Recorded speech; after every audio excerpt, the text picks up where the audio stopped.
काही मोजक्या पदार्थ तुमच्याकडे असतील तर बाजारात मिळतो त्या पद्धतीचे सगळे आईस्क्रीमचे प्रकार तुम्ही घरी बनवू शकता। तर इथे मी 1 लिटर पॅकेटचं दूध, पाव कप कॉर्नफ्लोअर, पाव कप इथे मी GMS पावडर टाकलेला आहे, पाव कप यामध्ये दूध पावडर आणि अर्धा चमचा CMC पावडर टाकून छान मिक्स करून घेतलेलं आहे। गॅसवर ते दूध ठेवून छान दाटसर होईपर्यंत छान असं शिजवून घेतलेलं आहे। थंड झालं की आपलं एकसारखं मिक्स करून घ्यायचं आहे। एका डब्यात टाकून फ्रीजरमध्ये हे सगळं मिश्रण 6 ते 7 तासासाठी फ्रीजरमध्ये सेट केल्यानंतर छान घट्ट तयार झालेले आहे। त्याचे क्यूब करून घेतलेले आहे, बीटरने छान बीट करून घेतलेलं आहे। छान असं हे फ्लफी तयार झाल्यानंतर अर्धा कप इतकं दुधावरची साय आणि 2 चमचे व्हॅनिला इसेन्स टाकून मिक्स करून घेतलेला आहे। तर याचे 3 भाग करून घेतलेले आहे। पहिल्या भागामध्ये मी काहीही टाकलेलं नाही कारण आपण ऑलरेडी व्हॅनिला इसेन्स टाकलेला आहे।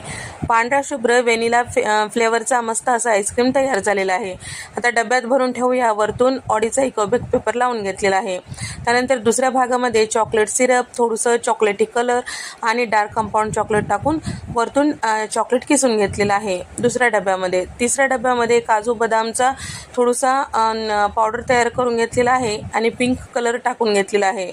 वरतून काजू बदाम चेरी लावून घेतलेला आहे। रात्रभर डबे फ्रीजरमध्ये सेट करायला ठेवलेला आहे। दुसऱ्या दिवशी सकाळी पहा मस्त आईस्क्रीम तयार झालेला आहे।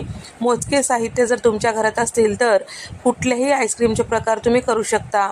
डिटेलमध्ये रेसिपी चॅनलवर अपलोड केलेली आहे। व्हिडिओ आवडल्यास व्हिडिओला लाईक करा, शेअर करा।